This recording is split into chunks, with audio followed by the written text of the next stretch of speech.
साथियों, latest update ये है कि वैसे तो पहले भी 3,000 रुपये पर चर्चा कई बार हो चुका है। और अभी अभी 30 अप्रैल को दैनिक भास्कर और नवभारत टाइम्स ने एक खबर प्रकाशित किया है कि संसद की एक अस्थायी समिति ने सरकार से मिनिमम पेंशन 3 गुना यानी 3,000 बढ़ोतरी करने की मांग सरकार के सामने रखी है। और इस खबर को नवभारत टाइम्स और मनी कंट्रोल में भी प्रकाशित हुआ है। तो इससे कुछ ऐसा महसूस होता है कि संभव है कि जो मोदी जी शायद अभी बुढ़ाना जा रहे हैं, महाराष्ट्र जा रहे हैं 15 मई को, तो संभव है कि इस पर कोई फाइनल निर्णय हो, लेकिन वो तो तभी होगा जब सरकार के द्वारा ये घोषणा कर दी जाएगी। और फिर उसके बाद भी हमारी मांगे तो है 7,500 प्लस डीए की, तो 3,000 तो उसमें कोई मायने रखता नहीं है। आगे और भी देखिए।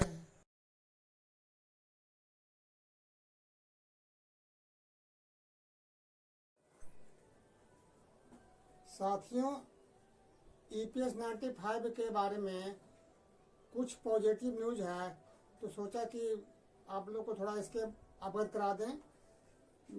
मेन न्यूज तो यह है कि संसद के एक अस्थायी समिति ने 3,000 रुपये की मांग रखी है सरकार से कि कम से कम 3,000 पेंशन होना चाहिए। ये मांग उन्होंने रखा ही है। इसके अलावा नवभारत टाइम्स ने और मनी कंट्रोल ने भी एक न्यूज प्रकाशित किया है। इसमें उसने ये बताया है कि पेंशन में बढ़ोतरी 3 गुना होगी। 3 गुना मतलब कितना? मिनिमम पेंशन तो 1,000 है ही है, तो 1,000 का 3 गुना मैंने उनका कहना है कि 3,000 की बढ़ोतरी होगी, ऐसा न्यूज में आया है। वो आपको हम कटिंग लगा रहे हैं, थोड़ा देख लीजिएगा। जहां तक बात है अशोक रावत जी की या जितने भी एनएसी के जो पेंशनर हैं जो 10 साल से संघर्षरत हैं, उनकी मांग है 7,500 प्लस डीए। तो ऐसे स्थिति में 3,000 का कोई मायने नहीं रखता। दूसरी ओर जो सुप्रीम कोर्ट के जो जज हैं, चीफ जस्टिस वगैरह हैं, उन्होंने भी सरकार से ये मांग रखी है। हालांकि उन्होंने मांग अपने लिए रखी है कि न्यायिक विभाग के जो कर्मचारी रिटायर होते हैं, तो रिटायरमेंट के बाद उनको जो पेंशन मिलती है 19,000 20,000 मिलती है। अब बताइए वो कैसे गुजारा करेंगे। अब तो वो इसके लिए उन्होंने भारत सरकार के अटॉर्नी जनरल से सलाह मांगा है कि इस पे कैसे इससे गुजारा होगा। तो ये तो सुप्रीम कोर्ट की बात है। लेकिन यहाँ तो जब 19,000 उनको कम पड़ा, यहाँ तो जो पेंशनर है 1,000 रुपये से कम में गुजारा कर रहे हैं। अब सोचने की बात है कि उनका क्या हाल होगा, वो 1,000 रुपये में कैसे अपना गुजारा कर रहे हैं। ये भी तो एक बहुत बड़ी समस्या है। ये हालांकि ये बातें भी सरकार को पता है और न्यायपालिका तक भी ये बातें गई है। तो इन वजह से सरकार के ऊपर दबाव हैं और इससे संभावना बनी है। दूसरी एक अपडेट और ये भी है कि पता चला है कि न्यूज के जरिए कि एनएसी के जो कमांडर अशोक रावत जी का जो महाराष्ट्र में जो बुढ़ाना में जो हेड ऑफिस है, जहां पर पेंशनर लगातार संघर्ष कर रहे हैं और वहां पर वो क्या बोलते हैं, क्रमिक रूप से धरना प्रदर्शन कर रहे हैं। तो हमारे मोदी जी 15 मई को शायद वहां जाने वाले हैं, ऐसी न्यूज आई है।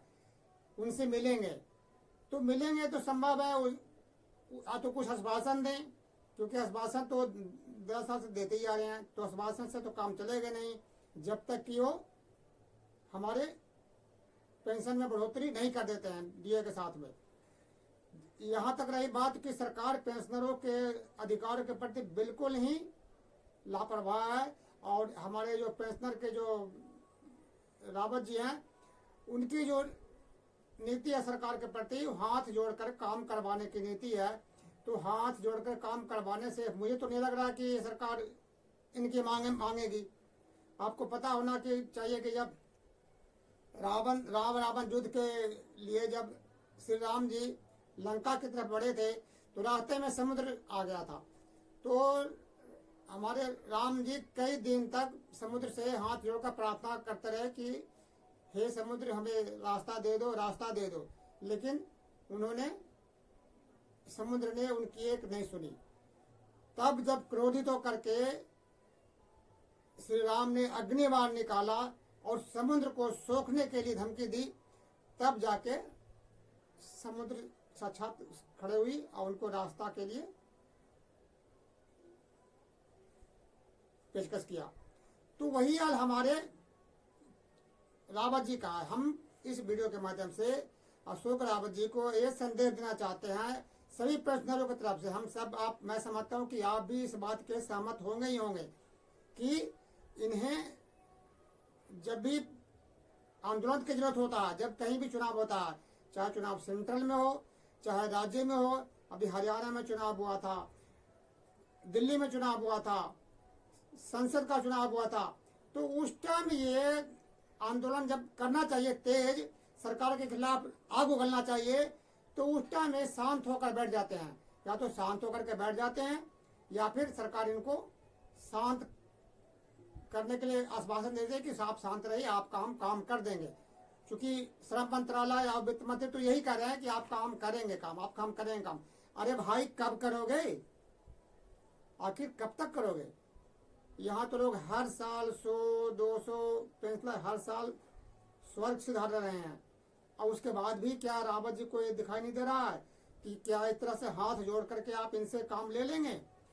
जरूरत है सरकार के खिलाफ बुलंद आवाज उठाने की या सरकार के खिलाफत करने की, लेकिन दुखद है कि हमारे रावत जी सरकार के खिलाफत आवाज नहीं उठा रहे हैं, बल्कि वो चाहते हैं कि सरकार से हाथ जोड़ करके सरकार के उन्हीं अधिकारियों के सामने उनसे मिल करके और अपना काम करवा लें। लेकिन सरकार जो है वो तो सुनने को राजी नहीं है।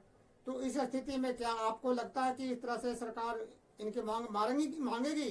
अपना विचार इसके बारे में आप कमेंट में जरूर बताइए कि क्या हमने जो इस तरह की बात रखा, क्या ऐसा नहीं है कि सरकार के खिलाफ संघर्ष तेज करना चाहिए, तब ये सरकार मानेगी? सरकार सिर्फ बोर्ड की राजनीति करती है, जहां इनको लगता है कि इसे जो बोर्ड को खतरा है उनको कुछ न कुछ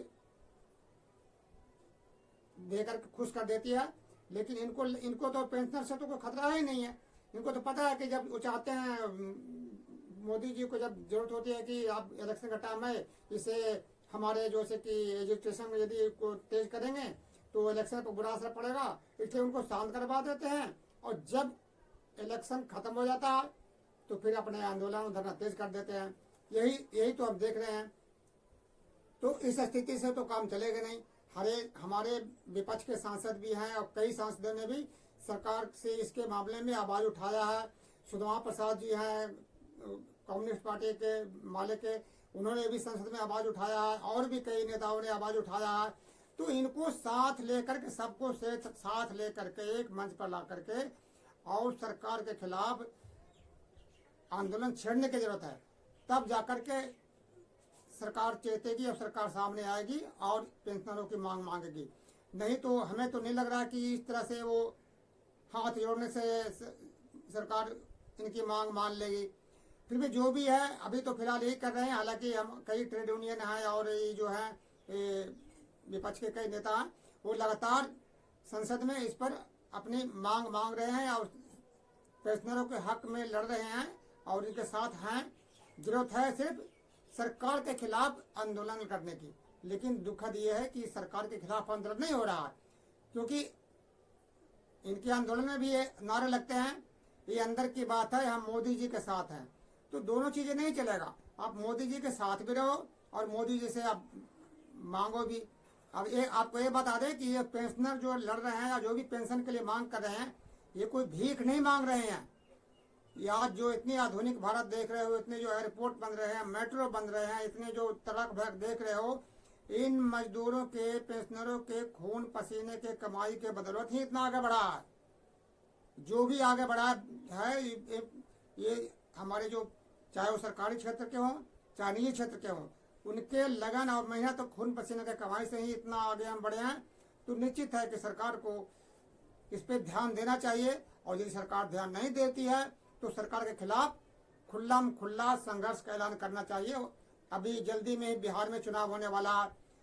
रावत जी को चाहिए कि अपने टीम के साथ बिहार आए और जो भी विपक्ष के नेता हैं, पेंशनर है, उनको सबको इकट्ठा करके सरकार के खिलाफ आवाज उठाएं। ये करेंगे तब ना। अब देखना क्या है, क्या करते हैं। और मोदी जी जा रहे हैं, महाराष्ट्र जा रहे हैं, बुढ़ाना जा रहे हैं। देखिए मोदी जी क्या घोषणा करते हैं या नहीं करते हैं। फिर भी आशा कायम है। और हमें ऐसे तो जितना जल्दी संघर्ष तेज करेंगे उतना जल्दी पेंशनरों की मांग मानी जाएगी। वैसे हमें आशा है, नहीं विश्वास तो पूरा हमें भी है कि सरकार को तो पेंशनरों का मांगना पड़ेगा, मगर कब? जितना संघर्ष तेज होगा, जितना सरकार के खिलाफ आंदोलन होगा, उतना ही जल्दी पेंशनरों की मांगे पूरी होगी। दोस्तों जय हिंद। आगे आप कमेंट में जरूर बताइएगा कि आपका क्या विचार है। और यदि वीडियो को पहली बार देख रहे हैं, चैनल पर हैं, तो इसको सब्सक्राइब करिएगा, लाइक करिएगा और वीडियो को आगे बढ़ाइएगा, ताकि ये बातें हमारे कॉमरेड अशोक रावत जी के पास तक पहुंच जाए। जय हिंद।